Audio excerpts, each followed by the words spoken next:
Florida bottom one, Alex Gonzalez. Check swing, you're done. First out of the game. Still bottom one, facing Preston Wilson. And Damian Miller nails Luis Castillo, trying to steal third. That's the second out. Takes a guy out of scoring position. Now 2 outs. Johnson facing Mike Lowell. And Miller helping out again. He gets Wilson trying to steal second. Johnson getting help after walking 3 of the first 6 Florida batters. The unit settles down now, facing Mike Lowell. First out of the second after Wilson was thrown out trying to steal second the previous inning. Derek Lee goes down. He was 0 for 4. Then Eric Owens. Johnson strikes out the side in the second inning. Bottom 3, Mike Redmond. And can you say 4 straight strikeouts? Kevin Olson now. How about 5? Marlins not doing anything. On Johnson's 54th pitch of the game, Luis Castillo actually puts it into play. It took 54 pitches. Johnson wins 7 Friday, allowed 1 run on 4 hits, struck out 10. 10 batters, 54 pitches, 1 ball in play. Pretty dominant start after some very early wildness. He's having an absurd April. Bottom 8, Marlins trail 4-2. B.Y. Kim on in relief. Derek Lee to right. Danny Batista at the wall. And he hauls it in. Kim trying to nail down his 4th save. Top 9. Luis Gonzalez off Gary. Don't call me Don Knotts. He's only got 1 bullet. Gonzo 6th, and Arizona wins 5-3. Johnson becomes the major's first 6-game winner. The big unit 6-0 in April. For just the 2nd time in his career, he won his first 7 starts back in 2000. His 61 Ks leads the majors. His ERA now 1.37. And the unit owns the Marlins. Career against Florida. Johnson 5-0, 1.26. Later on SportsCenter, we'll look back at Randy Johnson's awesome April, a big month for the big unit. Highlights, music, screaming announcers. It's good stuff. Well, Johnson was good. Odalis Perez was better in Wrigley. The Dodgers taking on the Cubs. Fred McGriff, the dog, woof. Next batter. Moises Alou going to take a hack. Doesn't hit it. Next batter, Mark Melhorn, also attempting to participate. This side is struck out. Bottom 4, no score. Perez maintains his control on the mound. 2 outs. Sammy stings one to first base. Nice grab from Eric Karros. 12 up, 12 down. Kerry Wood struggling. Dodgers up 2-0. Adrian Beltre. Fly ball to Sammy. Trying to nail Paul LeDuc at the plate, and it's not kickball, so he's not out. Sosa charged with an error. Dodgers up 3-0. Sack fly for Beltre. Perez still perfect. 15 up, 15 down. That's Bellhorn again swinging. Bottom 7, looking for perfection. Corey Patterson, he's quick. Little cue shot here, and Cesar is tourist. See that hop? It hopped up just enough, kind of a bad hop. First hit of the game, the only hit of the game. Chris Steins, 6-4-3. Perez faces the minimum, 27 batters, a complete game, 6 strikeouts, 91 pitches. Dodgers win at 10-0. The 10 runs a season high, but the story clearly was Perez, the 23-year-old who has already endured Tommy John surgery, gets his first career shutout. Cesar Azturez said, if it didn't take that bounce, I could have made the play. Still, Cesar pitches in with 3 hits, his 3rd multiple-hit game in his last 6. Kerry Wood called his outing, where he faced 29 batters in 5 1/3, quote, ridiculous. This, too, is ridiculous. If I finished in the same direction of the ball was coming, maybe that was my ball, and that was the no-hitter now. That'll teach you. That's just a soundbite killer there. Exactly. That'll stop you when you get the shaving cream up your nose. Perez not only had a big day for himself, but improved the record of Dodger left-handed starters to 10-1 this season.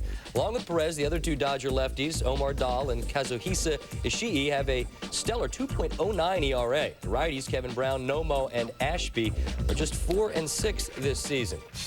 Brewers 1-7 in 1-run games. Keep that in mind. 1-run games. Sean Estes on the hill for the Mets, and he was just blazing. Richie Sexton sits down, and Estes is cruising. Top of the 6th, it's a 1-run game. Raul Casanova off the foot of Estes. Mo Vaughn on the case. Mo, hurry up. We got a no-hitter. We got a perfect game. Look again. Big Mo hustling. And it's a good call. He's got to dive, and he applies the tag. Estes perfect through 6. Top of the 7. No outs. Eric Young, and that's that. Single breaks up the perfect game. Estes not phased. The Mets still never have had a no-hitter in club history. Surprising considering some of the hurlers they've had in their history. We move now to the top of the ninth. 2 outs, crowd urging Estes on. EY, the guy that messed it all up. Well, Estes gets his revenge. It's the 23rd one-hitter in Mets history. The game lasted 1 hour and 53 minutes, the shortest game of the year in the league by a bunch. And Estes had surrendered 18 hits in his last 2 starts combined. Safe go top 2, James Baldwin against Robin Ventura, and Ventura wins his 7th. He had 3 hits. It's 1-0 New York. Top 3 now. 4 Yankees. Runner to first for Alfonso Soriano. And there it goes into the left center gap. John Vanderwall comes in. Soriano's 14th double. That leads the league. And the Yankees have the lead. It's 2-0. 4-0 New York. Top 4. It's Ron Coomer to right. And here comes Ichiro. Newton. And he makes the play. Loses the ball, though, and he comes up lane with a cut on his knee. Take another look. Ichiro, the knee bangs right into that fence there, and he would have some blood on the knee. Had to come up. He is supposed to be okay. We'll play this weekend. Still 4th, Derek Jeter with men on the corners. Base hit. Coomer comes in. Jeter, like Ventura, a 3-hit game, and the Yankees are up 5-0. Plenty for Roger Clemens, who led 7-1 in the 7th. Rings up Desi Relaford. Relaford in there for Ichiro. The Rockets struck out 4 Friday. Bottom 8, Brett Boone to 3rd, and Robin 5, 4, 3. Next up, it's John Olerud, and the Rocket says, have a seat. Clemens, 8 innings, allowed just 1 earned run, and the Yankees win 7-1. Clemens, 22-12 career against Seattle. The M's, 10-0 on the road. We all know about that, but they're only 7-6 at home. The Mariners did announce Friday the struggling Paul Abbott will go to the bullpen. Ryan Franklin takes his spot in the rotation. Today, speaking of coming back from injury, Jermaine Dye, first game since breaking his leg last year in the playoffs. Bottom 1, 2-0 Sox. Runners on the corners, 1 out. Dye takes John Roush, and it's a 4-6-3, courtesy of Wade Durham. End of the inning. Bottom 6. Oh, boy. Jim Parquet is throttled by Terrence Long. Long second. It's 4-2 Oakland coming all the way back. Corey Lytle in command. Carlos Lee set down swinging Lytle. Struck out the side and retired 16 in a row at one point. Top of the 8-5-2. We're in a tight spot. Jim Messier on to face Frank Thomas, and Messier has some of the nastiest off-speed stuff in the game.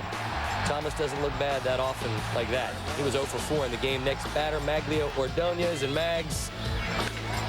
Grounder to Miguel Tejada, who slips to second.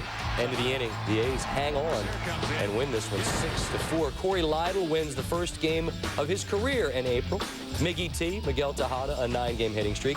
Chicago White Sox certainly red hot coming in. They would lost 9 of 10. This'll help. Russell Branyan, 2-run shot to left center. His 4th. Indians up 3-0. Top 3, 3-1. Omar Vizquel, the little fella, and he has found a conduit to the heavens. His 3rd home run of the year, 4-1 Indians. We talked about the 4 winningest pitchers active. Chuck Finley is one of them here in a tight spot with the bases loaded. Gets Rusty Greer to ground out. Ends the inning. Top of the 5th. And Branyan already has 1 home run in this one. And this one I am William Wallace.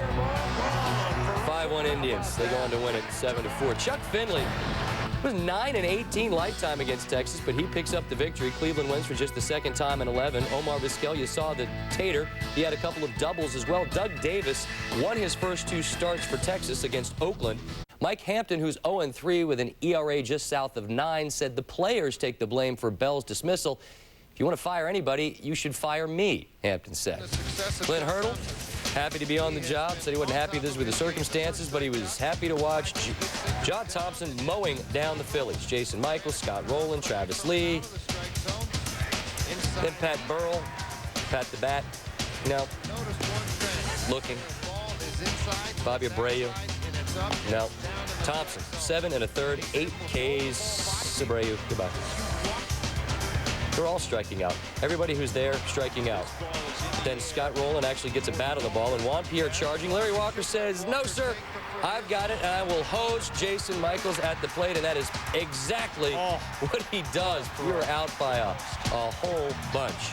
Clint Hurdle said, "I've challenged our men to win," and in Game 1 of the Hurdle era, the Rockies up to the challenge. John Thompson, pitching line nearly identical to his first start of the year when he went 7 innings and beat St. Louis, giving up 7 hits and 1 run.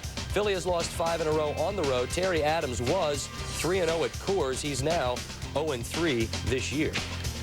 Baboons Reds looking for their 6th straight win, hosting Barry and the Giants. Top 8 2-1 Cincinnati. Bonds facing Scott Sullivan, and he walks. Bonds walked 3 times Friday. He would tie the game on a JT Snow base hit. Still 8, pinch hitter Damian Miner with 2 guys on. Todd Walker, not quite. Jeff Kent comes in, and that's the go-ahead run. 3-2 San Fran. Bottom 8 now. Aaron Boone facing Felix Rodriguez. And Boone doubles into the gap. They are going to wave Adam Dunn all the way in. And so much for that giant lead. It's now 3-3 on the Aaron Boone double. Next hitter now, it's former Hardware City Rock Cat, Todd Walker. Who? Hardware City Rock Cat. Okay. They're right down the street in New Britain. You should check them out. It's fun for the entire family. Really? Yeah. To right field, they wave Boone, and the Reds lead 4-3. That's why he's not playing for the Hardware City Rock Cat. He gets it done. Top 9, 2 outs. Danny Graves facing Kent. Bonds on first. Gets Kent to pop up, and the Reds win 4-3. The Rockettes, by the way, the Double-A affiliate of the Minnesota Twins. Danny Graves works the 9th, his 9th save and 11 chances. Redlegs move into first in the NL Central, but they've won their last 4 by just 1 run, so they're squeaking them out. Giants have lost 3 in a row for the first time since last September. Barry's in an 0-for-11 slump. He's homered only once since aggravating a right hamstring injury on April 14th. Ken Griffey Jr. is ready to test his injured right knee. That's from the Cincinnati Enquirer, which reports Griffey will run before Sunday's game for the first time since injuring his knee April 8th. If all goes well, he could be activated May 6th when the Reds open a 3-game set with the Brew Crew. From the Cardinals, top 9, St. Louis down 5-4. 2 on for Jimmy Edmonds to center. Run comes in. Relay coming home. J.D. Drew coming home. Cardinals go up 6-5. That was my John Miller imitation. That was good. Not bad.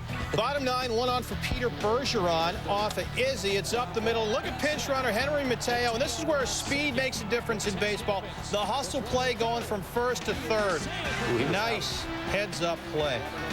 Up next, Jose Vidro. He bloops one in there, so now Mateo can come in. That ties it at 6. They got an extra inning. Second blown save and 6 chances for Matt Herges. Top 11, Tomo Ono. Oka to Kerry Robinson, right side. Jose Vidro can't get it. Drew comes in after he singled to lead off the 11th. The Cardinals win 7-6, snapping Montreal's 6-game winning streak. Gene Steckschulte gets the win. Dave Veers, his first save as a Cardinal. St. Louis wins for just the 3rd time in 12 games. Astros, Braves, and there's some headwear for you. The Tomahawks, folks. Chipper Jones had himself an evening off Tim Redding, bringing home Henry Blanco and Rafael Furcal. Chipper was 4 for 5. Every position starter for Atlanta had at least a hit. Now, Glavine looks like he gets a strike here to Brad Ausmus, but he's awarded first base. Does it hit him? Bill Welke says it hit him, gives Ausmus first base. Bobby Cox is a short fuse and a salty tongue, and now he gets to watch the game from somewhere other than the bench. You're not going to be on the bench in the dugout. Go elsewhere. Glavine in a jam. In a jam, a couple on. After that, but Bagwell, he hits a little number. 2 down after Glavine gets him. And then Lance Berkman.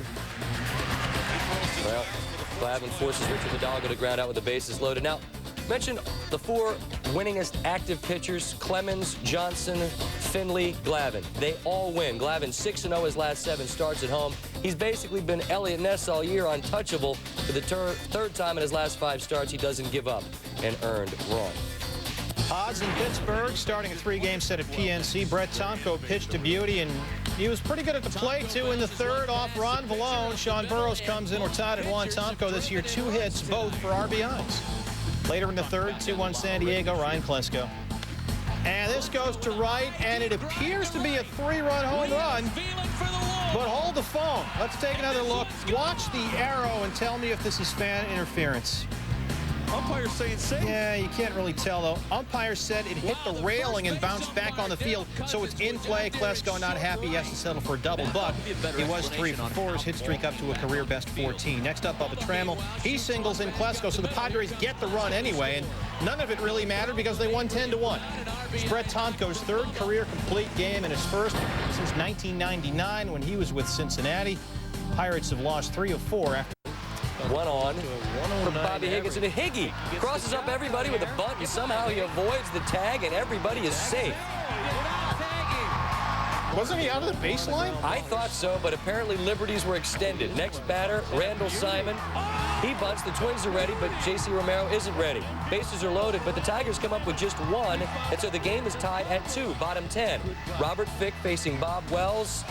It's a line shot. Does it have enough height? And that's levitation, Holmes. It's out, and Fick, wonderful story, not a wonderful story, but an emotional one. On the day of his sister's funeral, his family persuaded him to play. He said, "I didn't hit that ball, my sister and my dad did." Minnesota has owned Detroit the last 3-game set with a double raise. Top 1, John Burkett facing Randy Wynn, and Trot Nixon sticks the landing. Look again, the Dirt Dog. Robbing Wynn of extra bases. That's why they love him in Boston. Bottom 3, Doug Mirabelli. Off Paul Wilson, a solo shot, his first. Mirabelli playing with Jason Varitek, resting on the night before a day game. Bottom 5, it's more power, and it's Manny. Say hello!